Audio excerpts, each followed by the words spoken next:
Good, good afternoon, everyone. Today is Tuesday, April 13th, 2021. The time is 2:01 p.m. Officially calling this meeting to order, which is our weekly business meeting agenda. Attending Commissioners Duncan, Brooks, and Filios. And I'm going to ask Mr. Street, Captain Street. You do that every Kevin. time. Miller, Stu Miller, please. Why do I get you guys confused all the time? Allegiance to the flag of the United States of America and to the republic for which it stands, one nation, under God, indivisible, with liberty and justice for all. You know, it's funny, when I have to refer to you, I get it right, and when you're in front of me, I get it wrong. No, it's not my age. Don't say that. Okay. Okay, so can we move on to the consent calendar, We please? can. I move we approve the consent calendar as listed on our April 13th, 2021 agenda. I second the motion. Bill Brooks. Aye. Commissioner Duncan. Aye. Chairman Filios. Aye.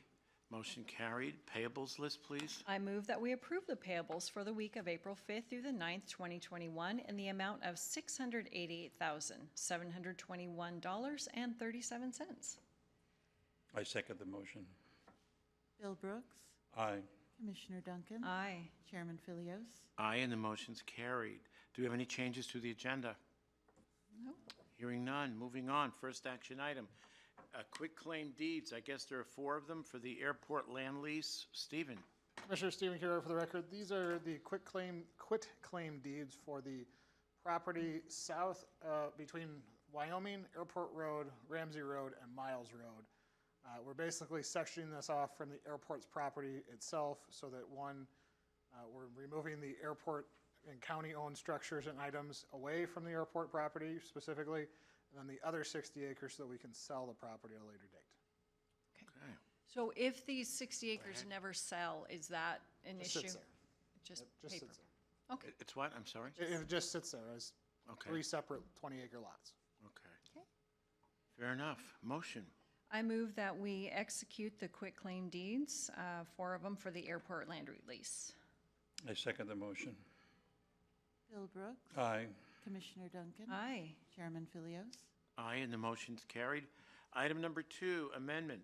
Paratransit Demand Response Agreement for the MV Transportation Resource Management Office. Is it Kim? Nobody's on the line. So, Wow. Okay, so do we defer this? I guess we'll handle it at the end and see if anybody. And see if anybody shows up? Okay, Yes. fine. Let's move on to our third item, settlement agreement for copier services with Kelly Connect of Old Fortress. Okay, our auditor. Dena, please. So before you, you have a pile of old invoices and an email. Big thanks to our Civil Deputy Attorney Pat Braden and to Grant Kinsey, who pressed on this company. We never received invoices in 2020 for these charges.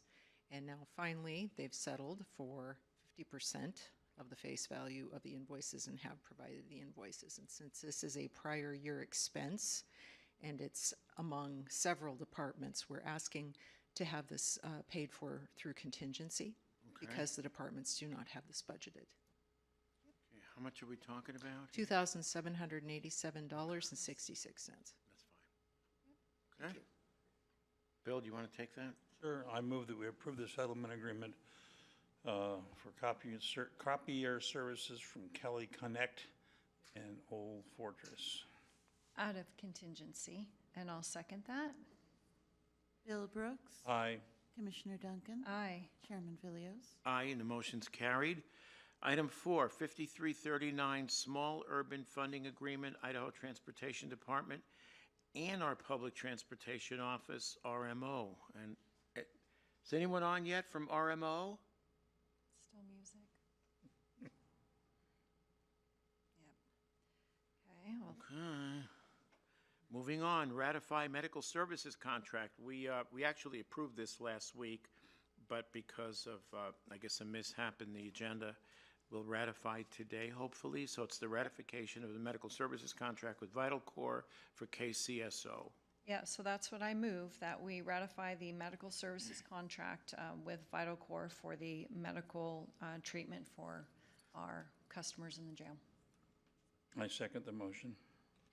Bill Brooks. Aye. Commissioner Duncan. Aye. Chairman Philios. Aye, and the motion's carried. Item number 6, mutual assistance agreement with Post Falls Police Department, KCSO. Captain Miller. Good afternoon. Stu Miller for the record. So this is a contract or an MOU with Post Falls Police Department to provide extra services on the river during the summer months. The contract, I think, specifically says that 40,000 or up to $40,000 to be allotted to that, and I kind of got into this late, but I know that they were asking for a total of 60,000. 40,000 from the Post Falls, or for the Post Falls MOU, and an additional 20 for Kootenai County Sheriff's Office overtime patrols, and then it would be paid out of salary savings. And I would only caution the commissioners too is that what we would ask is if our overtime budgets and our salary savings run out, that somehow, some way it gets backfilled into the budget.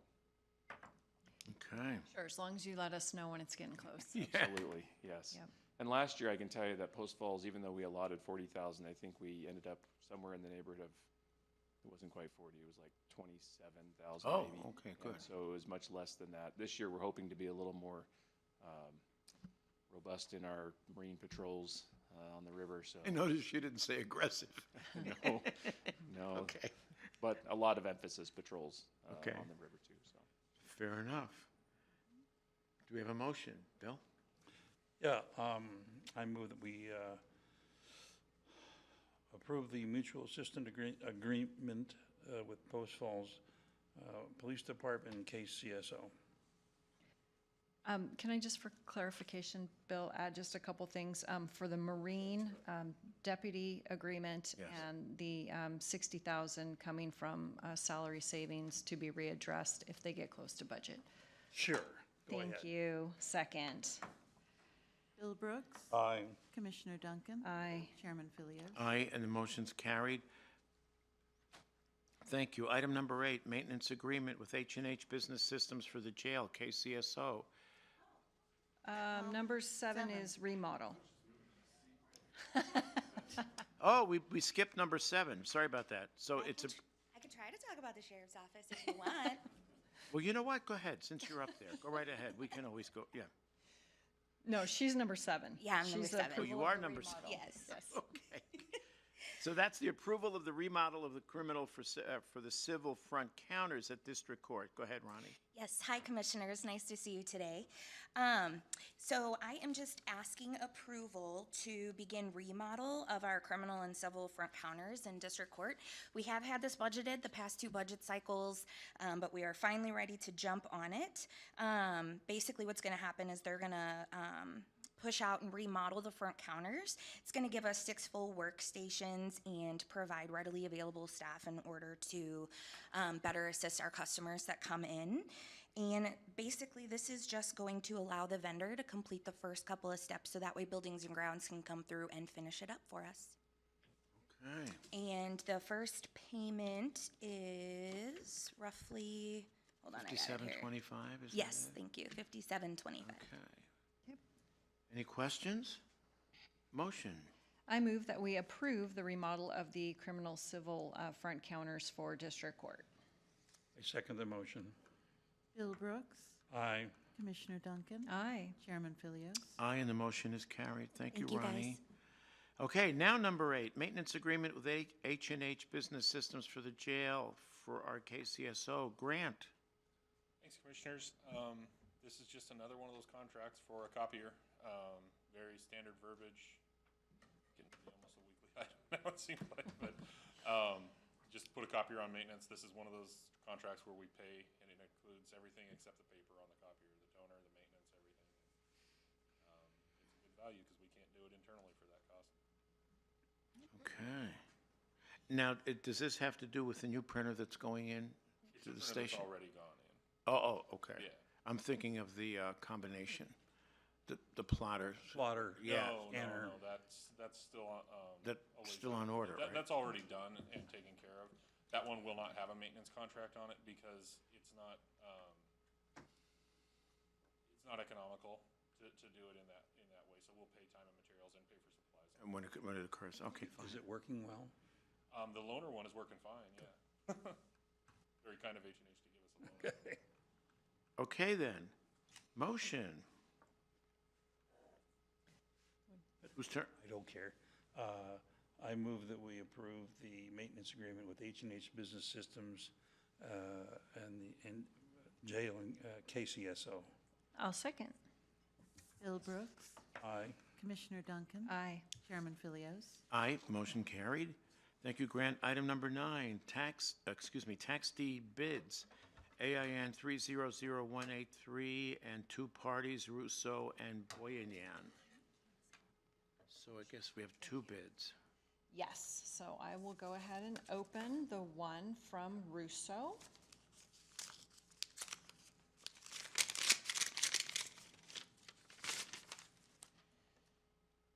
Okay, and the offer is $2,800.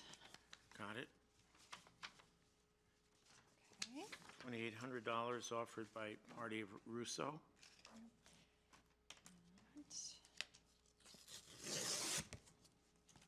And now this one is for, what is that? Boyanan? Yes, thank you.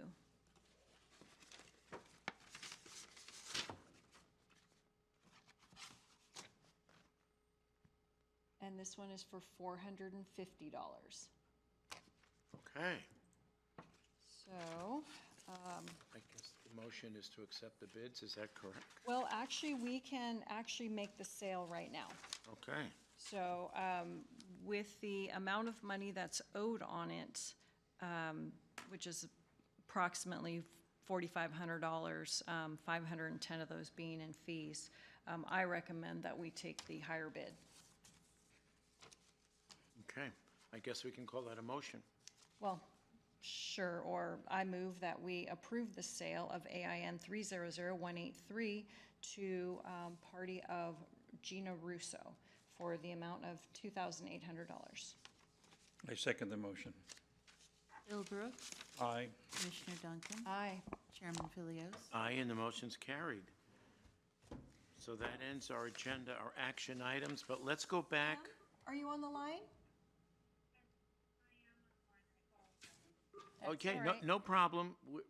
We've got you covered. So we'll go back to what was item 4, Kim. The 5339 Small Urban Funding Agreement with the Idaho Transportation Department for Public Transit, for the Public Transit Office. Go right ahead. Yes, this is the agreement. It's FTA funding through ITD. So we're a subrecipient, and this is the funding for Phase 2 of the Riverstone Transit Center. Okay. The federal amount is $480,000. Okay. And what does that? This one, I think this one's on number 4. Are we handling item 4? Yeah, first? we're handling item 4. Okay, Yeah, that's correct. all right, so we got to go back to number 2. Okay, let's wrap 4, and then Yep. we can go back. Oh, okay, I thought it was later. Kim, just briefly, what does this entail? The scope of work specifically specified in the agreement is to complete parking for approximately 65 park and ride stalls, 2 electric vehicle infrastructure-ready stalls, lighting, landscaping, security cameras, site amenities such as trash cans, and an approximately 600 square foot grounds maintenance structure for the storage of equipment, i.e. our snowplow, things of that nature, our lawn mowers, et cetera. Okay. Fair enough. Okay, then. Is there a motion? Yep, I can do that. Go ahead. I move that we approve the 5339 Small Urban Funding Agreement with Idaho Transportation Department for our Public Transportation Office for the agreed project. I second the motion. Bill Brooks, Aye. Commissioner Duncan. Aye. Chairman Philios. Aye, and the motion's carried. Moving back up to item 2, amendment for the paratransit demand response agreement with MV Transportation. Once again, Resource Management Office. Kim, go right ahead. Yes, thank you, Kim Riley, again for the record. This extends our current agreement with MV Transportation for one additional year. They provide our paratransit services. It reflects an approximately 2% increase for the wages that they pay. Other than that, everything has remained flat or been reduced slightly. Okay. No questions? Bill, you want to take that? Sure, I move that we approve the amendment to Transit Demand Response Agreement with MV Transportation and the Resource Management Office. I'll second that. Bill Brooks. Aye. Commissioner Duncan. Aye. Chairman Philios. Aye, and the motion is carried. So I do have a clarification for the motion on item number 9, because I would recommend that we apply the $2,800 to fees and to other special assessments, and then to taxes owed. Okay, so fees and special assessments first, they take Yes, priority. they take priority. Okay, so we're amending the motion for item number 9. Do you want to make a separate motion, or what do you want to do? Are you gonna vote again to add those? We'd have to, Stipulations? wouldn't we? Can- Yeah, I think you need to do that if you actually wanna add those stipulations to the motion. Okay, so I can start completely over if you're all right. Yeah, that's appropriate. Okay. New motion, item number 9.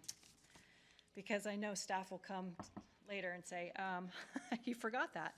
So I move that we sell AIN 300183 to Party of Gina Russo for $2,800 with fees and special assessments being paid first, and then the rest going to taxes. I second the motion. Bill Brooks. Aye. Commissioner Duncan. Aye. Chairman Philios. Aye, motion is carried. Okay, then. Before we move on to public comment, I just want to say that this is the, I guess this week is the appreciation for the 911 personnel around the country. I guess we could say, what, emergency telecommunicators, okay. And do you want to come forward and speak to this? I promised that I would bring it up and give them the acclaim they naturally deserve. Go ahead, Captain Miller, please. This week is Telecommunicators Week, and it's a week that we honor our 911 folks for all the hard work that they do. They're essentially our first responders. When you talk about first responders, they're the one that takes the call. They are the first. They get everything from dogs running a large to major crimes in progress and everything else in between. So, yeah, so this week is we're honoring our folks and Post Falls and everybody else across the country. I think a couple weeks ago, we actually signed the proclamation. Okay. So thank you, Captain Miller. And thank you to our telecommunicators. Absolutely. Okay, then, public comment. Come forward.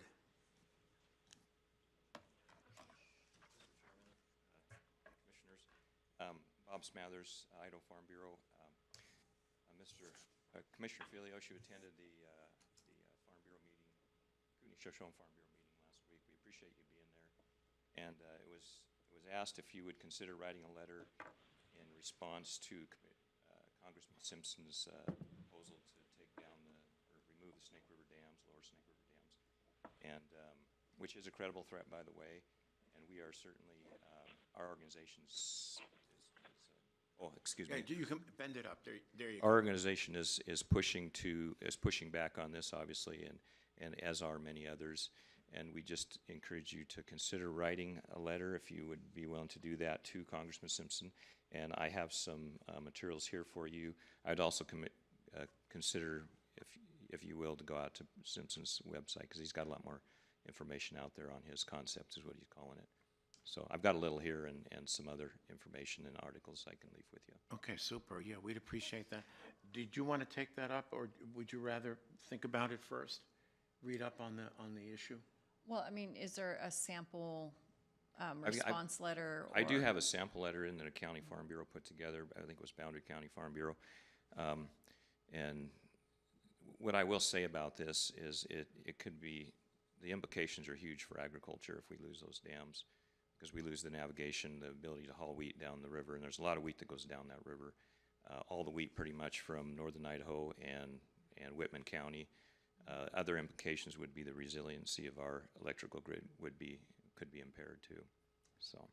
Now, the primary concern, as I understand it, is the salmon migration. Is that correct? It is, yes. That's the primary impetus behind Simpson's And proposal. when I was reading, the little bit that I've read about it, there was mention of I guess, redesigned or new turbines that allow the salmon to pass through. Is that correct? They are equipping all the dams with what they call fish-friendly turbines. Okay. And I think I toured the Lower Monumental Dam a few weeks ago, and we viewed one of those turbines, and the fish passage through the turbines is, with those new turbines, is about 96%. Very few fish actually go through the turbines. They go over the weirs and through other fish collection deals, but the ones that do go through are surviving, most of them. Yeah, if you want to leave us the information, we can certainly consider it. Thank you very much, and thank you for coming to the meeting. Yeah, you bet. My pleasure. Thank you. We all set? Anyone else? Public comment? Hearing none. 2:23, meeting adjourned.